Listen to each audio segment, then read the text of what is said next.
आज का मेरा टॉपिक है कंपनी क्यों वैल्यू एम्प्लॉय खो रही है। कल मेरे एक दोस्त का फोन आया। मैं जॉब पे था अपने। उसने मुझे फोन किया, बोला अब्दुल्ला मैं जॉब छोड़ रहा हूँ। मैंने बोला क्यों जॉब छोड़ रहा है? तो उसने बताया जो सैलरी मिल रही है ना वो सफिशिएंट नहीं है। मेरे ऊपर कर्ज पे कर्ज होते जा रहा है, ईएमआई का बोझ बढ़ते जा रहा है, घर नहीं चल रहा है और घरेलू हालात दिन ब दिन बिगड़ते जा रहे हैं।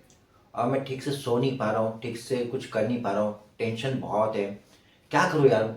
इस जॉब से मुझे कोई फायदा नहीं हो रहा है, जॉब करने का कोई बेनिफिट नहीं मिल पा रहा है।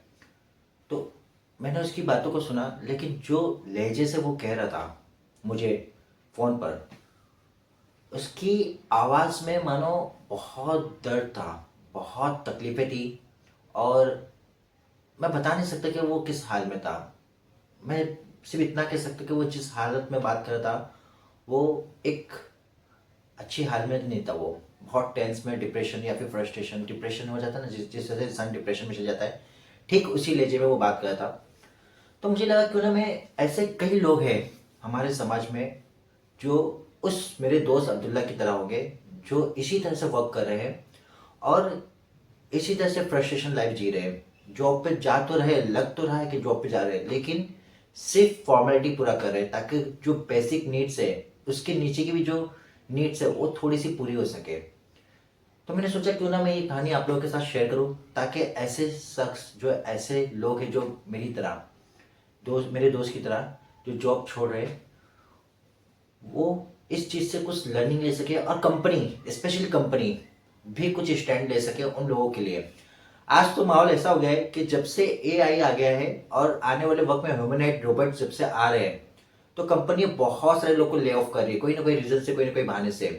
लेकिन अगर कुछ कंपनी ले ऑफ नहीं भी कर रही है या कर नहीं भी पा रही है, तो कुछ ऐसा इनडायरेक्टली उनके साथ एवेट या सिचुएशन बना रही है या होप बन जाते हैं कि एम्प्लॉय नहीं चाहकर भी छोड़ने पर मजबूर हो जाता है। क्यों? वाई? तो आज इस कहानी से और इस मेरे दोस्त की वर्क प्रोफाइल और कंपनी के जॉब प्रोफाइल से हम समझेंगे कहानी को, और आने वाले वक्त में कुछ सॉल्यूशन की भी बात करेंगे। मे भी हो सकता है कंपनी इस चीज को समझे और कुछ स्टैंड ले, ना सिर्फ मेरे दोस्त के साथ बल्कि ऐसे कई लोगों के साथ जो इस हालात में जी रहे हैं। तो चलते हैं कहानी की तरफ। आज का टॉपिक है कंपनी क्यों वैल्यू एम्प्लॉय। अब मैंने ये क्यों कहा कंपनी क्यों वैल्यू एम्प्लॉय? वो एम्प्लॉय जो कंपनी में रहेगा, वैल्यूबल है, उसे खो रही है। और खोने का रीजन भी वो कंपनी खुद रिस्पॉन्सिबल है, इनडायरेक्टली जिम्मेदार है। तो चलते हैं, सबसे पहले हम बात करते हैं मेरे दोस्त अब्दुल्ला की। अब्दुल्ला की बात करते हैं हम। अब अब्दुल्ला की सैलरी को हम एनालाइज करते हैं वन बाय वन। अब्दुल्ला की जो सैलरी है, कंपनी प्रोवाइड कर रही है 15,000 प्लस ट्रैवलिंग अलाउंस कुछ हार्डली 2.5 2,500 के आसपास। राइट। नेक्स्ट उसका जो वर्क है वो है वेयर हाउस में सुपरवाइजिंग करना, यानी वेयर हाउस का उसका जॉब प्रोफाइल है कि वेयर हाउस में वो सुपरवाइजिंग करे। अब सुपरवाइजर है वो वेयर हाउस का हैंडलिंग मोर देन दो दो से ज्यादा वेयर हाउस वो हैंडल करता है। मे बी दो हो गया, तीन है, चार है, ऐसा वो हैंडल करता है, लेकिन मैं यहाँ पे कहूंगा मोर देन टू, दो से ज्यादा वो वेयर हाउस हैंडलिंग कर रहा है। अब हम बात करेंगे जॉब टाइमिंग की। जॉब टाइमिंग है 9:30 टू 10 AM और 5:30 टू 6 PM, 8 घंटा। अब मैं इसे कुछ थोड़ा इस तरह से बताता हूँ कि 9:30 बजे उसकी पंचिंग लगती है, आधा घंटा एक्सटेंशन दिया जाता है। अगर उसने 10 बजे तक में पंचिंग लगाया तो 6 बजे तक उसे पंच मार के आउट होना है, यानी जाना है काम पर। ये जॉब प्रोफाइल है। अब सुपरवाइजिंग में उसका उसे करना क्या होता है? सुपरवाइजिंग किस चीज की सुपरवाइजिंग करनी पड़ती है? वेयर हाउस है, वेयर हाउस के अंदर उसे ट्रक में जो जो भी एग्री के प्रोडक्ट होते हैं उसे देखना होता है।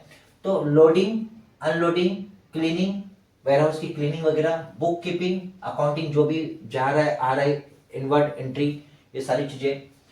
रिस्पॉन्सिबिलिटी, पूरे वेयरहाउस की रिस्पॉन्सिबिलिटी उसके हाथ में होती है। ये सारी चीजें मेरा दोस्त हैंडलिंग कर रहा है। वर्क डे की अगर मैं बात करूं तो Monday to Saturday as usual, corporate level पे जिस तरह से वर्क है Monday to Saturday as usual वैसे ही वर्क है। संडे के दिन ऑफ है, कंपनी की तरफ से संडे के दिन ऑफ रखा गया है, लेकिन यहां पर भी एक कंडीशन है, वो है इफ अगर वर्क नहीं रहेगा तो संडे नहीं, संडे छुट्टी रहेगी, और अगर वर्क रहेगा तो संडे आपको करना है। अब हम बात करते हैं एक्स्ट्रा वर्क की। 5:30 बजे तक उसने जॉब किया, पंच मारा और आउट हो गया। लेकिन अगर काम रहा तो ये जो वर्क प्रोफाइल है, जो जॉब है, वो रात के 12 बजे तक रहता है। Night 12 AM depend on work. 10 बजे तक भी रहता है, 8 बजे तक भी है, 7 बजे तक भी है, 9 बजे तक भी है, 10, 11, 12 बजे जाता है, लास्ट लास्ट 11 बजे जाता है, 12 बजे जाता है। ये जॉब प्रोफाइल है। ये मेरा दोस्त अब्दुल्ला वर्क कर रहा है, जॉब प्रोफाइल उसकी ये है। अब आते हैं हम कंपनी की। कंपनी अब्दुल्ला को क्या प्रोवाइड कर रही है, इस पे हम बात करेंगे। कंपनी उसे जॉब दे रही है। जॉब प्रोफाइल, जॉब में जो उसका जो पोजीशन है वो है बिजनेस ऑपरेशन सुपरवाइजर, मतलब बिजनेस ऑपरेशन करना है सुपरवाइजर। और क्राइटेरिया क्या है, इफ वर्क, अगर वर्क रहेगा तो संडे आपको काम करना है, अगर वर्क नहीं रहेगा तो संडे आपको ऑफ है। ओवर टाइम आफ्टर 5:30 बजे के बाद, यानी 5:30 से 6 बजे तक, 6:30 बजे के बाद 6 बजे तक आपका काम हो गया, उसके बाद अगर वर्क रहा तो कोई ओवर टाइम आपको नहीं दिया जाएगा, कोई ओवर टाइम आपको नहीं मिलेगा। संडे, संडे की अगर बात करूं तो संडे अगर काम रहा तो ओनली ट्रैवलिंग अलाउंस दिया जाता है सिर्फ, और फूड, किसी किसी कंपनी में फूड दी जाती है। फूड की अमाउंट कुछ 150 या मोर देन 200 के आसपास होते हैं। अगर मैं बात करूं असाइन, असाइन जो वेयर हाउस उसको जो असाइन किया गया है वो मोर देन 2 से ज्यादा वेयर हाउस उसके हाथ में थमा दी जाती है, दिया जाता है, जो उसको वर्क करना होता है, संभालना होता है, देखना होता है।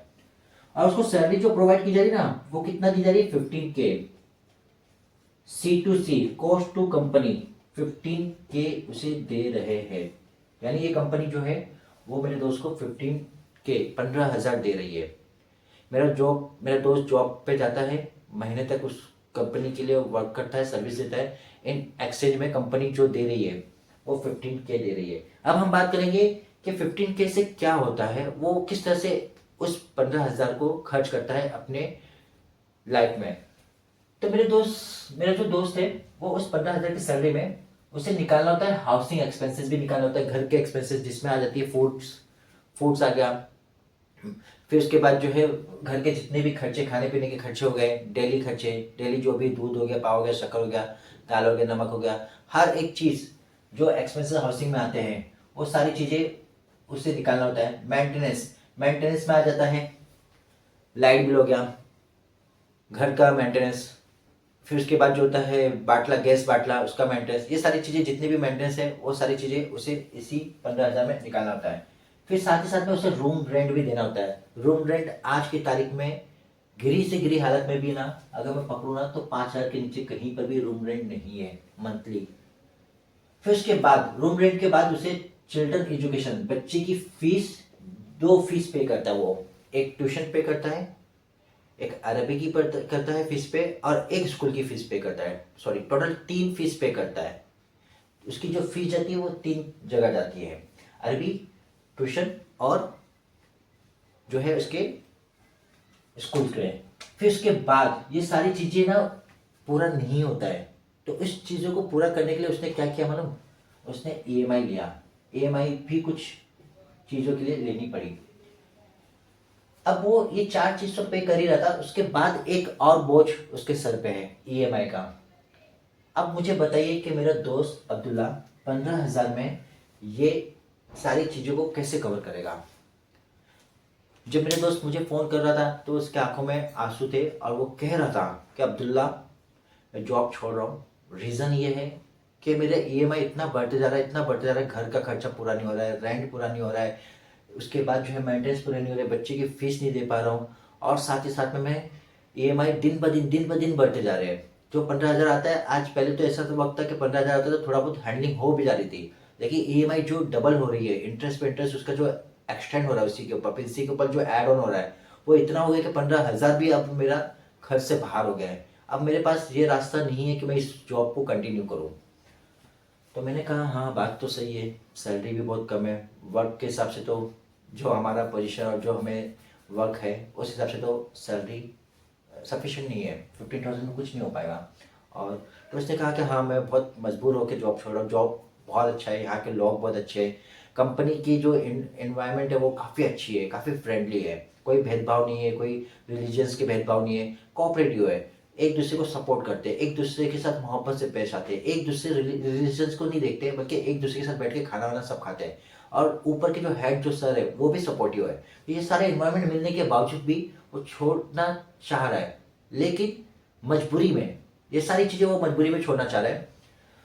अब हम आते हैं सॉल्यूशन के बारे में। कंपनी को कुछ सोचना पड़ेगा कि कंपनी में एक ऐसा बंदा जो मल्टीपल वेयरहाउस संभाल रहा है, और जहां वो दो बंदे को सैलरी देती है कंपनी, अगर 15,000 के हिसाब से भी अगर कैलकुलेट करो तो दो बंदे का होता है 30,000। हम 30,000 की बात नहीं करते, हम बात करते हैं आप 25 दीजिए, और क्योंकि आपने ओवर टाइम नहीं दिया है, संडे वर्क करे उसका कुछ पे नहीं करे। अगर संडे की बात करो तो 500 संडे का निकल जाता है। हमारी सैलरी अगर 15,000 है तो एक दिन का होता है 500, संडे का होता है तो 4 संडे का वर्क रहता है तो 2,000 ऐसा हो जाता है, यानी कि 15 और 2 ऐड हो जाता है 17,000 हो जाता है।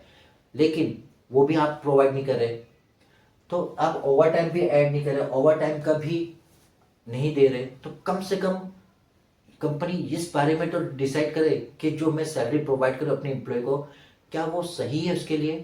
क्योंकि वो मोर देन एक से ज़्यादा वेयरहाउस वो संभाल रहा है, रिस्पॉन्सिबिलिटी को वो संभाल रहा है, हैंडलिंग कर रहा है।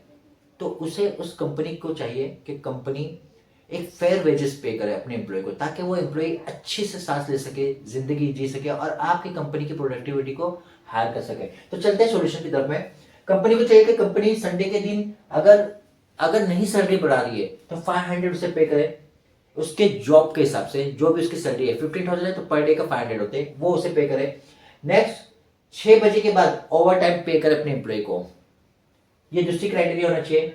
ज्वाइनिंग के आफ्टर 6 मंथ के बाद अगर वो ज्वाइन हुआ है, फ्रेशर है, ज्वाइन हुआ है उस कंपनी में, क्योंकि बहुत सारे लोग ऐसे होते हैं जो फ्रेशर उस कंपनी के हिसाब से होते हैं, लेकिन वो कहीं ना कहीं काम करते हैं। लेकिन ये कंपनी क्या होती है, बहुत सारी कंपनी वो अपनी सैलरी को डिडक्शन और कम करने की वजह से ना सामने से एक लफ्ज बोल देते हैं, अरे आप तो इस कंपनी में फ्रेशर हो, इसलिए हम फ्रेशर को इतना अप्लाई करें। वो बेचारा मजबूर होता है, जॉब नहीं होती है, 2 महीना 3 महीना से भटक रहा होता है, मजबूर होकर वो ज्वाइन कर लेता है। लेकिन कंपनी को चाहिए कि ज्वाइनिंग के आफ्टर 6 मंथ, 6 महीने के बाद उसकी क्वालिटी और उसकी काबिलियत को देखते हुए, मान लीजिए 6 महीने के बाद वो बंदा अगर 1 से 2 वेयरहाउस 3 वेयरहाउस अगर संभाल रहा है, तो इसका मतलब ये है कि वो 2 से 3 बंदे की क्वालिटी उसके अंदर आ गई है और वो संभालने के लिए एलिजिबल है।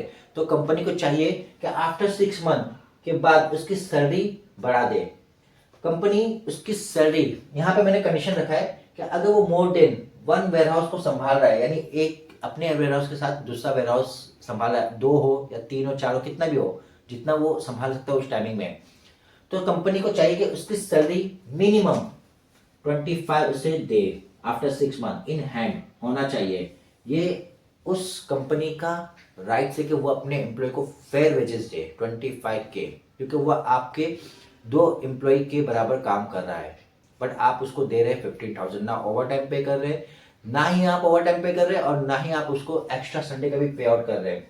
ये कंपनी आप दे उस एम्प्लॉय को, ताकि वो एम्प्लॉय इससे खुश हो जाए कि चलिए मुझे ओवर टाइम नहीं मिल रहा है, मुझे संडे का नहीं मिल रहा है, कोई बात नहीं, कंपनी के लिए मैं इतना कर सकता हूँ। लेकिन अगर कंपनी मुझे मेरी ज़रूरतों को तो मिनिमम पूरा कर दे, 25 भी मैंने कहा बहुत कम है, बट आज की महंगाई के हिसाब से, आज जो यश चल रहा है 2026, अगर मैं किसी से भी पूछूं कि 25,000 भी सफिशिएंट है, तो कोई भी कहेगा नहीं, 25 में कुछ भी नहीं होता। अब 15,000 की अगर बात करिए कंपनी प्रोवाइड करिए तो हंसना शुरू कर देंगे, यार 15,000 में काम कर रहा है। लोग हंसते कि यार 15,000 में गधा मजदूरी है, तो गधा मजदूरी की जैसी वर्क हो गई। तो मैं चाहता हूँ कि जिस तरह से गिग वर्कर के लिए हमारे नेता ने, मैं नाम नहीं ले रहा हूँ, उन्होंने आवाज़ उठाई, उसी तरह से आगे बढ़े और मेरी बात ये पहुंचाए और कंपनी को सोचने पर मजबूर कर दे कि वो अपने एम्प्लॉय को एक फेयर वेजेस दे। आज की डेट में भी कंपनी अपने एम्प्लॉय को फेयर वेजेस नहीं दे रही है, तो फेयर वेजेस दे। अब आते हैं हम क्यों कंपनी, अब सवाल करेगी कंपनी के हम क्यों दे इतना पैसा, हम तो 15,000 में भी हमारे यहाँ वर्कर काम करते हैं। तो मैं आपको बताना चाहूंगा कंपनी को क्यों दे। वेयर हाउस अगर 2 हैंडलिंग करने के लिए दे रहे हैं तो आप दे 25,000 कम से कम सैलरी देने का आपको राइट्स बनता है। ओवर टाइम आप नहीं दे रहे, संडे भी आप नहीं दे रहे, ठीक है, संडे के दिन की सैलरी नहीं दे रहे, सिर्फ ट्रैवलिंग दे रहे या फिर फूड दे रहे, उस हिसाब से जो है कंपनी को चाहिए कि वो अपने एम्प्लॉय को minimum CTC cost to company 25,000 दे आफ्टर 6 मंथ के बाद। उम्मीद है ये वीडियो पसंद आया होगा। मेरे जैसे या मेरे दोस्त की तरह जो इस तरह के हालात में है, ये वीडियो उन तक पहुंचाए और कंपनी तक भी पहुंचाए, ताकि कंपनी इसे एज अ एजुकेशन के बेस पर, एज अ सजेशन के तौर पर ले। और अब इस तरह की इस वीडियो के देखने के बाद अगर किसी के साथ ऐसा हो रहा है तो वो कमेंट करे और बताए अपने हालात को, ताकि लोग इस कमेंट में जाके पढ़े और समझे, लर्निंग ले और कुछ सीखे। ऐसी वीडियो मैं अवेयरनेस के ऊपर, बिजनेस के ऊपर मैं बनाता रहूँगा। मेरी जर्नी खत्म नहीं होगी आप लोगों के साथ में। मिलते हैं नेक्स्ट वीडियो में। Thank you so much for this video.